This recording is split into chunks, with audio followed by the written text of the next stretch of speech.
Ар бир жаран өзү жашаган турак жайын бир жылда бир жолу камсыздандырууга милдеттүү. Анткени кандайдыр бир кырсык катталып калса, зыянга учураган жайды кайрадан калыбына келтирүү төлөмү камсыздандырылган турак жайга гана берилет. Азыркы учурда иш жакшы эле жүрүп атат. Эл түшүнүп, ошо мынакей өзүңүздөр байкагандай жылдан жылга бул климат өзгөрүп, табигый ырыстар көп атпайбы?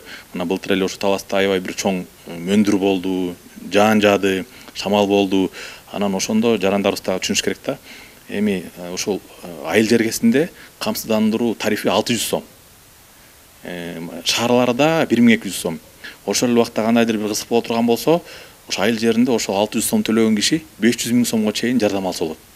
1200 сом төлөгөн киши 1 миллион сомго чейин.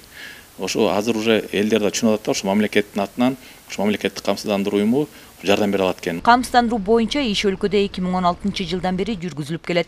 Ал жылга чейин турак жайлары жабыркагандарга өзгөчө кырдаалдар министрлиги тарабынан жеңилдетилген кенемте төлөнүп берилген. Мамлекеттик камсыздандыруу уюму аркылуу жардам берилсин депчи. Эмнеге дегенде, ошо жарандарыбыз дагы ошо өзүнө бир жарандык жоопкерчиликти сезип, ошо бир турак жайын камсыздап, эгер кандайдыр бир кырсык боло турган болсо, ошо мамлекеттен бир кандайдыр бир жардам алуу жолу бар да. Анан 2016 жылдан бери мына иштеп келатат. Азыркы учурда мамлекеттик камсыздандыруу уюму 1 миллиард сомдон ашык уставной капитал бар. 1 миллиард сомдон ашык акчасы бар да. Андан тышкары 2027 жылга чейин азыр мамлекеттик камсыздандыруу уюмуна ошол өкмөттөн, бюджеттен 5 миллиард сом бөлүнүп берилип атат.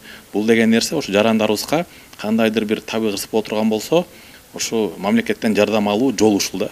Талас облусундагы бардык турак жайды милдеттүү камсыздандыруу талабы өкүлчүлүктө өткөн жыйында айтылды. Район акимдери жеринде түшүндүрүү иштерин жүргүзүү менен бул аракеттерди чыңдоосу зарыл.